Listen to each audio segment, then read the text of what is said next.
flatline. Microsoft was $27 a share forever. Okay, but if you bought Microsoft in like 1979 and you sold that one share in like 2001, you'd be a very rich person. Okay, because Microsoft basically set the course for mobile computing. Okay, with their PC and their laptops. So there's a lot to learn. There's a lot to gain. I had a buddy. Here's a quick story. He took a bunch of money. He's the owner of a company called OCIT in San Clemente. So he does a lot of stuff with networking. He had a lot of extra money. He put it in the stock Tesla, and the stock Tesla went up a crazy amount before they launched their Tesla S. And he took the money that he made from his stock and he bought a brand new Tesla S with the stock that he sold from Tesla. How cool is that? And you can do that. But the way you want to think about it is this money is extra money that you can afford to lose. Think of it as like going to Vegas. If I don't go to Vegas, but when I've gone to Vegas, I'll be like, okay, I have $100 and I can afford to lose my $100. I went to Vegas one time and this guy took $5 grand, put it on. I like to play roulette when I go to Vegas, which is never, but he spun the wheel, put $5 grand down on black, and it was red, and he lost $5 grand. And you're like, dude, you just lost $5 grand. That's stupid. Why didn't you save that? You know, he's with his girlfriend or his girl, and he was like showing off or doing whatever, and obviously that was quick. Hope that was fun. That was a quick $5 grand, and that's real. That you just lost a lot of money. Buying on margin. Another reason the stock market crashed. Did I go over this? Who can tell me what buying on margin is? Katie, what's buying on margin? Borrowing up to half the money now. That's right, borrowing up to half the value of your portfolio. Not a good thing. Okay, stocks were overpriced, things were inflated. The the late 1990s were the same place. The last one is the Federal Reserve. The Federal Reserve did not keep the money flowing. If you remember us studying about this, they actually did not print more money during this time period. And it's like, oh my gosh, the Federal Reserve could have kept the money circulating through the economy. That's why when you buy a car, you go to the bank, you get a loan. Okay, whose bank are you borrowing? You're borrowing my money that's in the bank. That's why the money flows through the economy, and it's really, really important. Dalton, you with me over there? All right, cool. Can I go to the next slide? The effects. I'm keeping it super simple. So what are some of the effects of the stock market crash? Well, the first one is very similar to what happened with Chipotle a couple weeks ago, and the banks closed. The banks closed because the banks didn't have enough money to give out. And we're talking hundreds of banks are going to close all across the nation because you used to do your stock trades at the bank. And this is actually one of the places where it started, if you remember watching the Story of Us video. The guy goes to the bank, he's going to trade a stock, and the bank teller says, you know, hey, I'd like to trade my stock and give you money. Oh, I don't know if we have enough money to give you. And then then he goes outside and tells his friends, and everybody goes to the bank. And it's like a bad thing. Chipotle closed to reset all of your brains on what you think about Chipotle. Reset. How many of you got your free burrito? I did. Awesome, right? My brother-in-law went there and got 4 free burritos. He knocked on the door and did this little skit. He makes like YouTube videos, and he like played it up like he's like, "Aw, you guys closed. I was really counting on going Chipotle." He made this video, and it was kind of a big waste of time, but he got 4 free burritos, out of it. Good for him, right? I got my free burrito, and it resets your brain on what you think about Chipotle and the E. coli and everything else that's going on around them. Okay, so banks closed. Number 2, Hoover bills. We just saw this in our movie. Right? People move out of their homes. They build these temporary shacks that look like a very violent place to live. There's tons of people living in like a small space, and you build it yourself. I compare it to going down Tijuana, and you've got all those houses just in that one little area. You just better hope it doesn't rain very hard, because all those little shacks are coming down, right?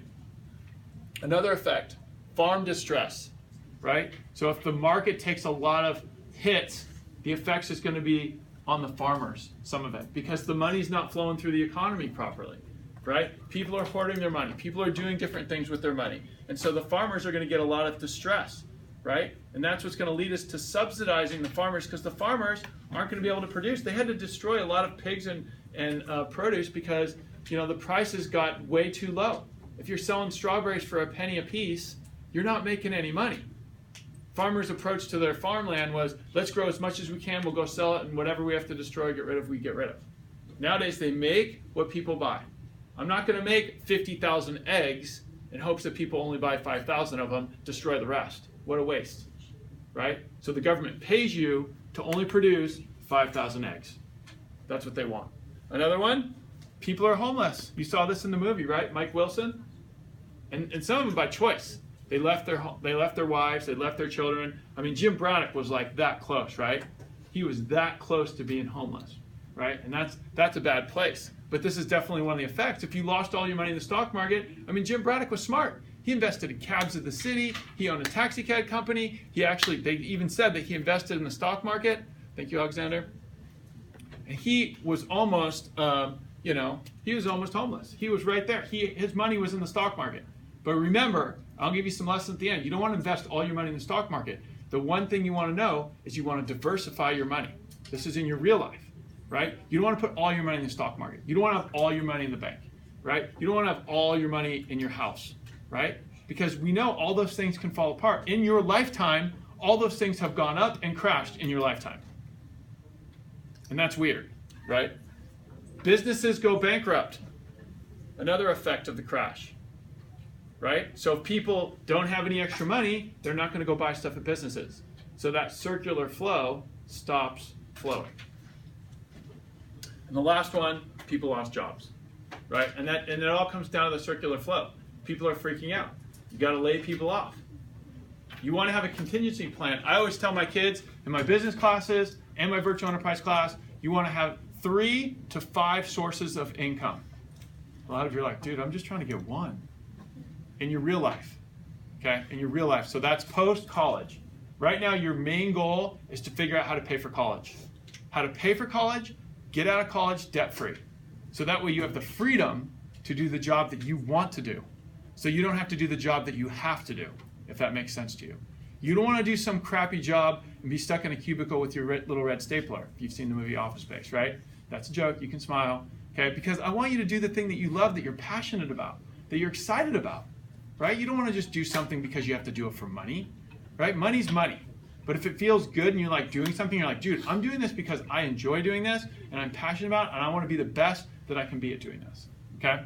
Anybody lost any of these, or does this all make sense? Good? You're all good? Okay. Here's the cures. I'll let you write that down.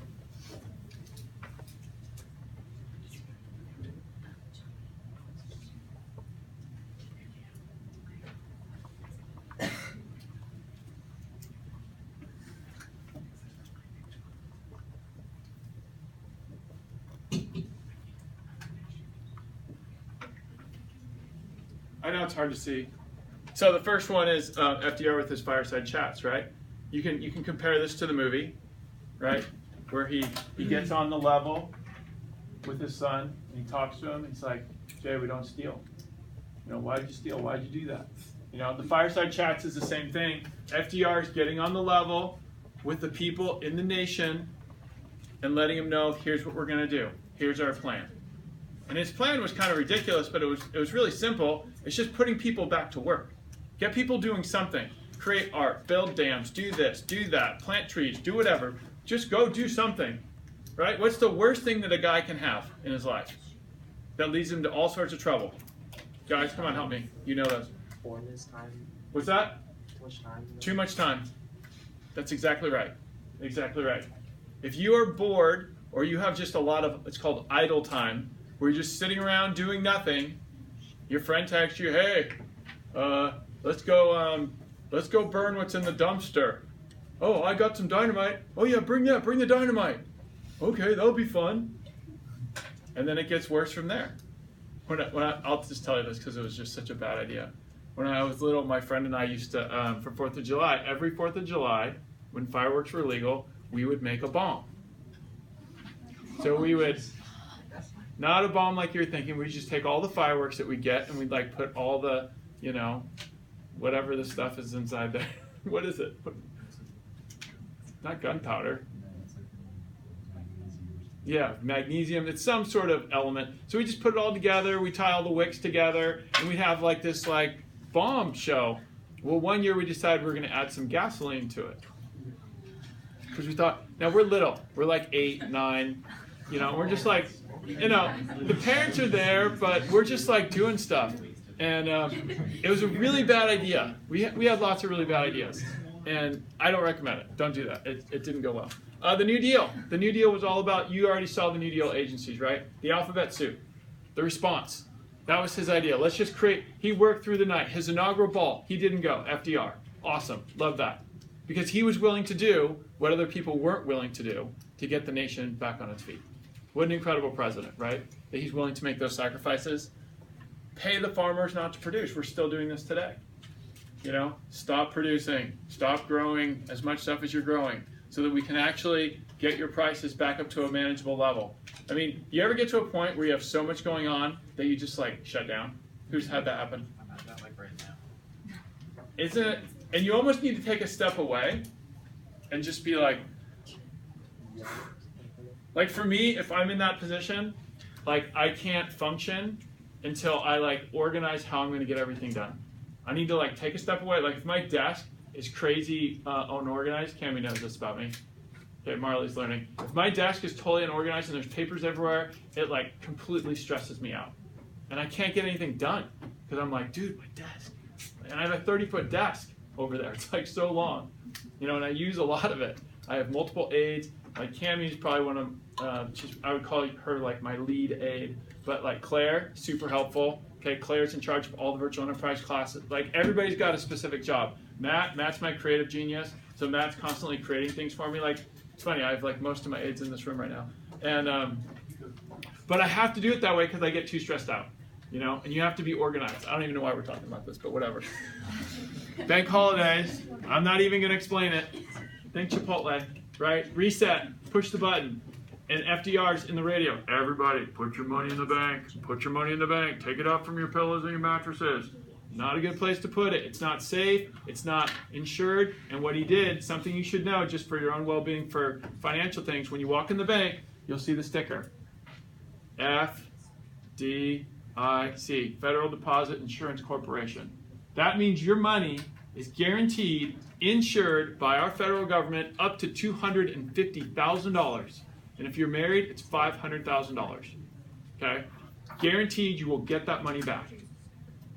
He did that to give you confidence as a consumer that this money will always be there for you. Okay? Beyond the $500,000, all bets are off. Okay? But it's just nice to know. You have a question? Bank holidays were there? Isn't it just that one? Just the one. Just the one bank holiday. They had to get the money going, they had to print a bunch of money, get the banks all settled, close the ones they had to close, and get people and tell people, put your money back in the bank. I mean, you didn't have to print money. If you could get people just to put their money in the bank, that's going to help get the money moving because then I can loan money back out to people, right? So if I go to buy a car, you can lend them the money to go buy the car, right? I mean, that was the problem in 2008. You guys don't know this because you were little. But we had people selling hot dogs on the street going and buying $350,000 houses. How is a guy selling hot dogs on the street approved to buy a $350,000 house? That's not right, right? And our government's well, we relaxed in our regulations at the time. Okay, well, you didn't pre-qualify him to make sure that he's going to continue selling hot dogs in a very, high manner to afford that house. So what happened? Mr. Hot Dog Seller lost his house. The bank takes back the house, the price drops, the American public is now stuck with the difference between what he paid for it and what the bank's going to sell it for, and it's called a short sale. And you've probably heard of that term before. And the weeds start growing. You remember your neighbor's houses? The weeds start growing, and you're like, what's going on over there? It looks like a homeless person's house, right? It's because nobody's taking care of it. And what does it do to the prices of the neighborhood? Drops the prices of the neighborhood. And that was happening throughout the nation in 2008. Happened to my brother-in-law. He bought a house for $1.5 million in San Juan Estates. His payment was $10,000 a month. He couldn't afford it.